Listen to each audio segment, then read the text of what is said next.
Again, my name is Beth Bienvenu. I am the Accessibility Director at the National Endowment for the Arts. I've worked for the NEA about 12 years.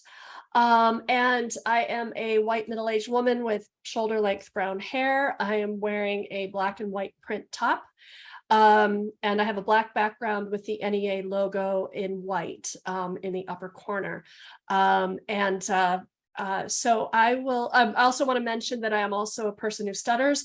I don't have a testimonial, but I definitely saw the arts as a way to help me become comfortable on stage and speaking in front of people. And I may or may not stutter in this environment, but it will come out at some point. So I love being in these environments where I can just talk about it freely and talk about how the arts can really help with in a lot of different ways. So I'm assuming my screen is up, Ria. Okay, great, thank you. And I want to thank Ria and Kim. This is such a wonderful event. I really enjoyed hearing from everyone who's spoken so far, and I want to thank you both for your leadership in this in accessibility for the state of North Dakota. And I won't mention that my family's from Montana because there's a bit of a rivalry, so I hear. So okay, so we are going to be talking about our brief accessibility checklist and how that can work for you. It's not the be all and end all of accessibility resources, but it's a start, and we'll go through that with you. So first, and we'll put a link to the chat, but I know Ria also sent that out as well. So the NEA was established by Congress in 1965. We're an independent federal agency that is the largest funder of the arts and arts education in communities nationwide, and a catalyst of public and private support for the arts. We will have some information at the end about our grant opportunities. The Office of Accessibility provides resources to make the arts accessible for people with disabilities, veterans, older adults, and those living in institutional settings. And we provide technical assistance and training to applicants, grantees, artists with disabilities, our internal staff, and the state arts agency and regional arts organization staff. And again, I just want to point out how important it is that we have our partnerships with the state arts agencies and regional arts organizations, and for events like what we are doing today. And so we're briefly going to go over the accessibility laws and regulations. I know that Tess already went over the ADA, but I'll mention the Rehabilitation Act and our requirements for grantees and how that trickles down to the state arts agency funding.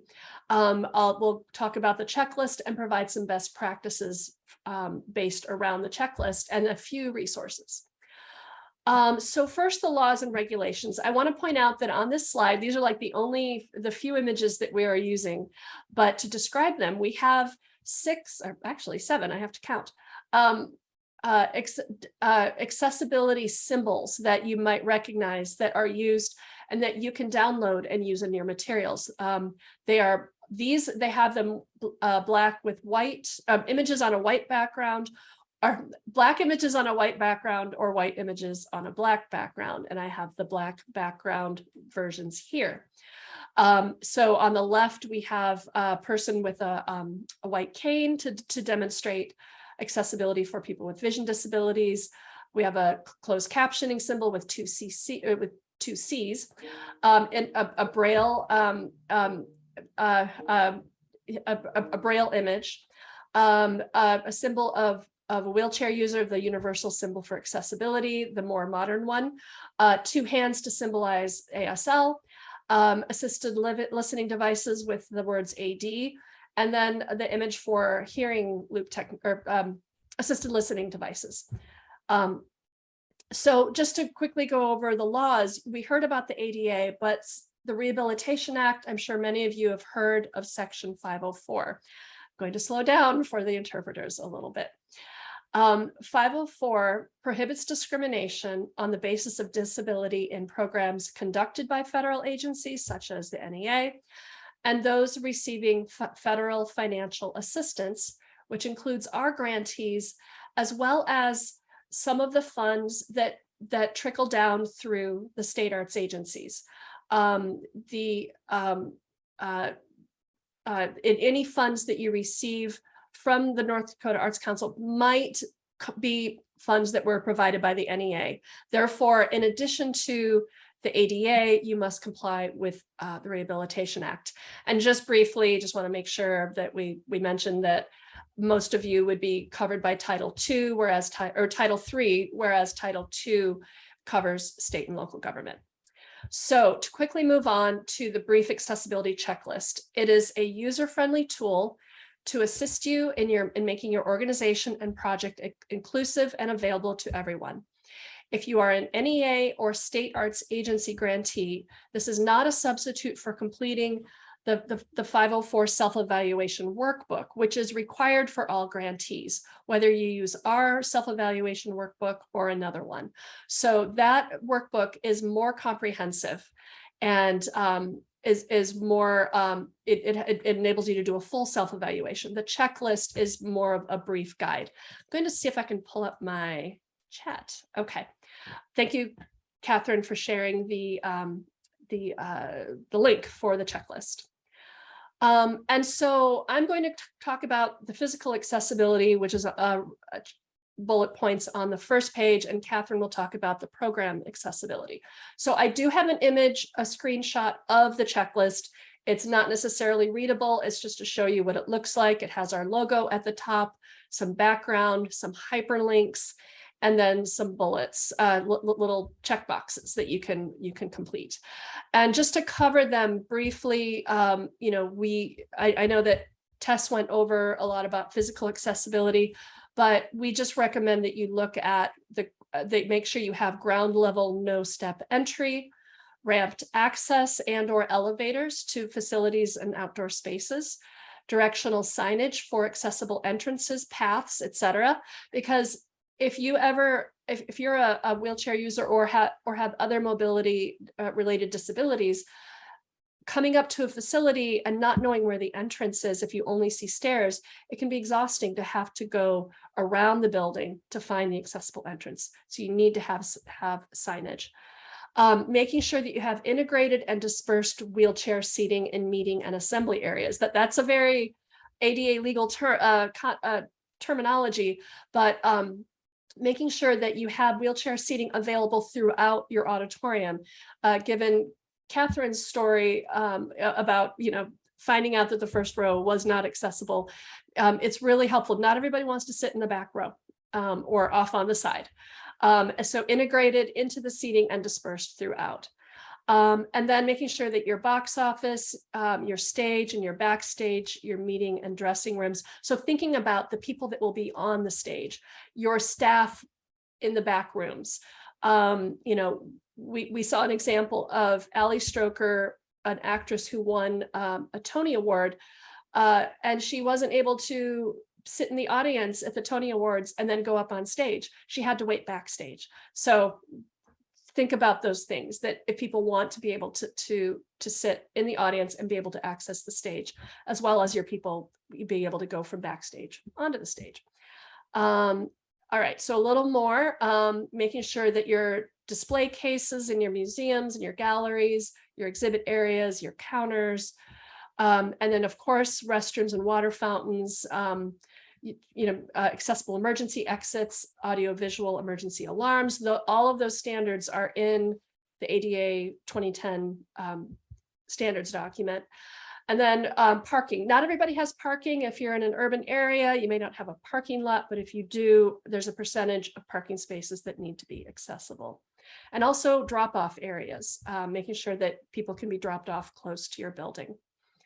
And then think about your participants and your artists, your studios, your classrooms, your workspaces, and then artist residencies. If any of you represent an artist residency, or if you have artists that come and stay in your building, in your facility, making sure that the studios and living spaces are accessible, and that if artists are gathering in a kitchen, in a dining room, in a cafeteria, wherever, that they can gather, that people with mobility disabilities can join everybody else and aren't excluded because they can't access that space. Okay, so that we kind of briefly ran through all of that. So now I'm going to pass it over to Katharine to talk about the programmatic side.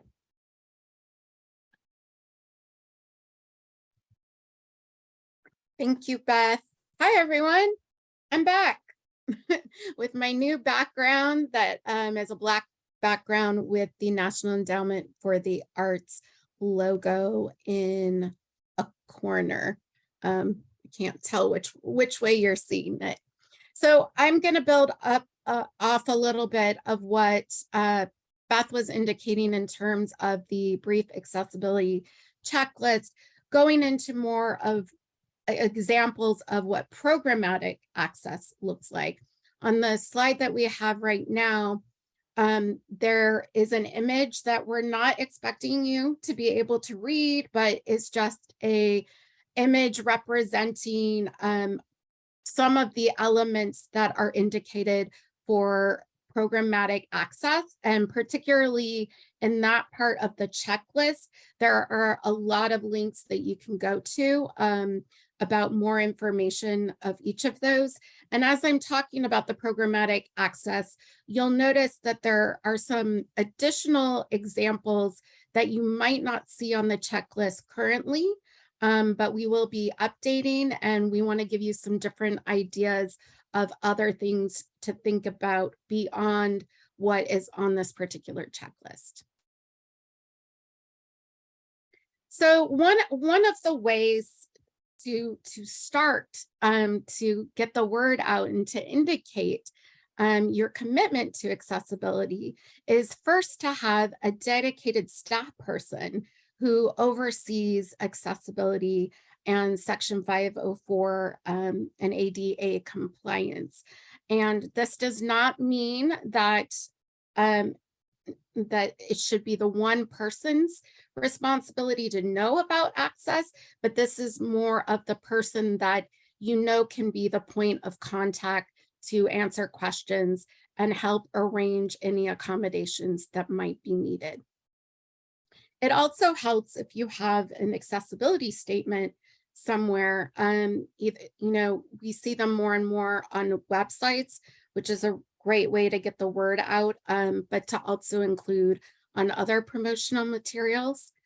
And one of the things that you'll see on the checklist and kind of gets to, it's helpful in terms of figuring out how to answer some of the questions that you have, is the idea of an access advisory committee. And this can be a group that is there to help you sort of maybe work out some of the accessibility questions or challenges that you're facing to find out what will work for individuals with different disabilities. And then although we'll be giving some examples of what may work for people with particular types of disabilities, and I heard it mentioned before, it is important to note that one person's experience is one person's experience, and what their needs are and their preferences might be do not take away from needing to have that variety and thinking through some other solutions. So access advisory committees can be really useful when you're trying to figure out some of the steps that you might be wanting to take.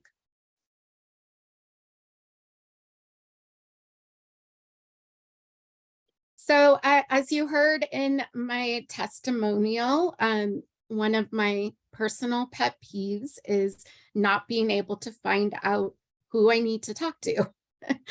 So we recommend that you include information about the access services or features that you will offer on any publicity related to the project or arts programming that you're putting on.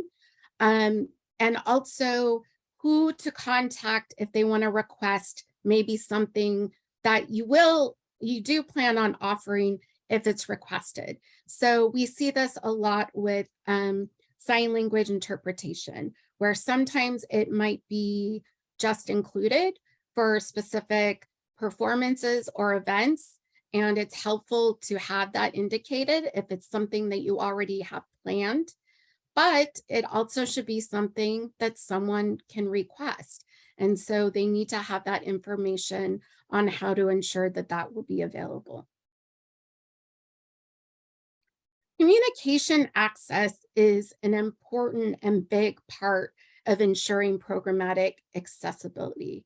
So, for example, sign language interpretation and assistive listening devices can increase opportunities for people who are deaf or hard of hearing to participate in your arts programming.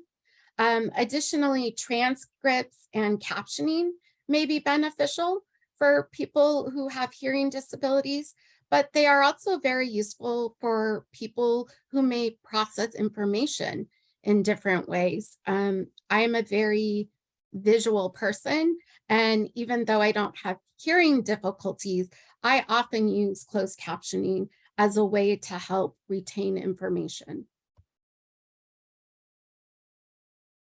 Arts participants, particularly those with vision disabilities, may also benefit from audio description of visual elements taking place, alternate formats of print materials, such as Braille or large print, or tactile opportunities, such as being able to feel fabrics of costumes before a performance.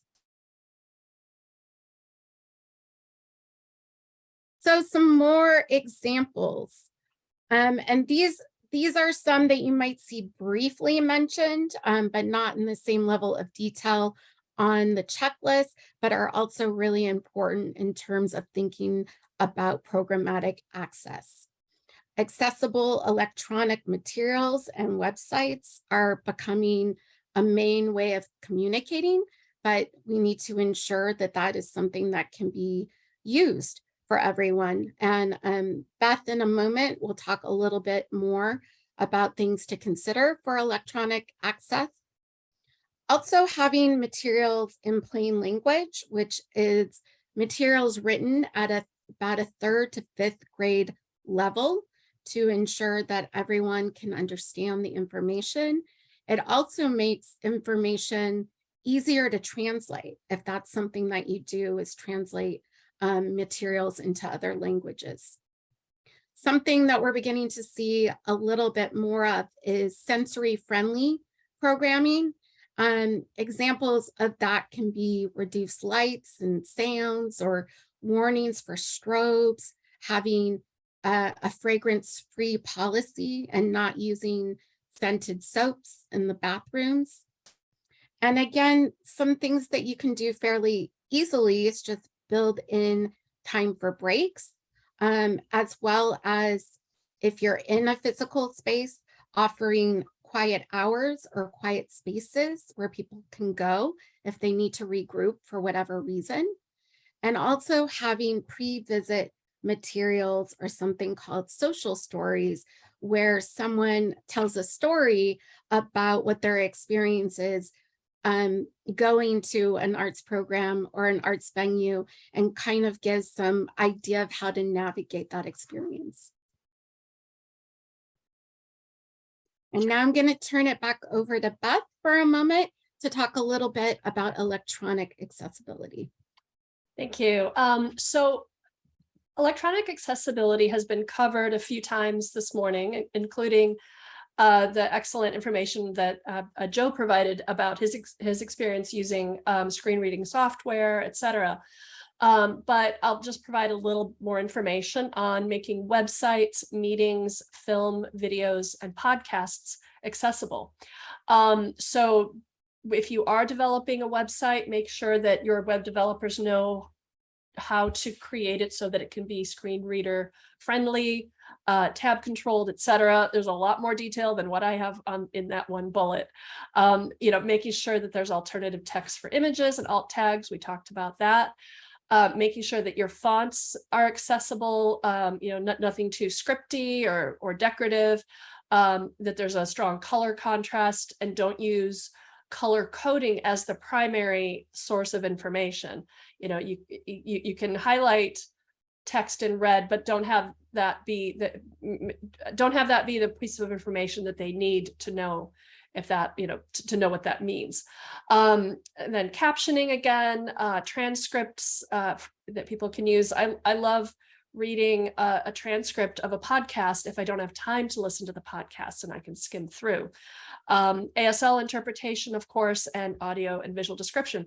This all, we've been talking about how this applies, interpreting and description applies to a lot of live events, but it also applies to video and virtual events, which are really, really important.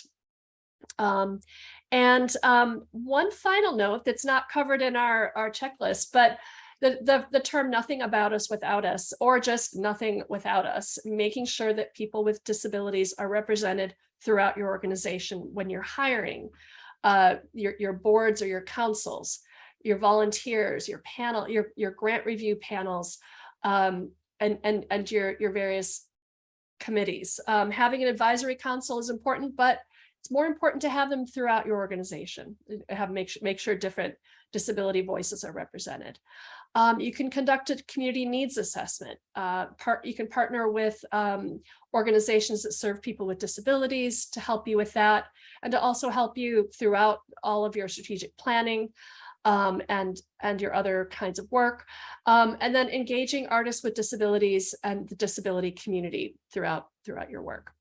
And then, so I'm going to wrap this up with just, oh yes, I see Sam's comment, and paying your stakeholders and user experts with disabilities, which is for their valuable service, is really important. And then just a few resources and discussion of NEA funding, and I have the graphic art, the accessibility symbols repeated here. So we put these resources in the chat. You might need to scroll up. The link to the brief accessibility checklist. We have more resources on our website. Our website is arts.gov. It's the easiest government website out there, or it's the best government URL out there, arts.gov. We have our full Section 504 self-evaluation workbook. We will be updating that in the next year or so. It really needs an update, but it's still usable. I have one too many C in the webinar name in accessibility. It's a webinar that we did in May about the accessibility requirements for NEA grantees, and it could be usable for anyone. So I encourage you to check that out. And then the link to the accessibility symbols. Just really quickly, our grants. We have two main grant categories: grants for arts projects, and then Challenge America, which is it's one that is for organizations that reach populations that may be underserved, including people with disabilities. Our grant guidelines for 2023 will be announced in December, and you can find that at arts.gov/grants. But we also recommend subscribing to our newsletter, where you'll get the notice that the guidelines are posted. And you can go to our website, you just scroll to the bottom of the page, and you can see the boxes, the way to sign up for newsletters within an artistic discipline or just our general newsletter. And finally, our contact information, we will paste this in the chat because it would take too long to read all of this out. But but the easiest is accessibility@arts.gov is our main email inbox. So you can reach us there.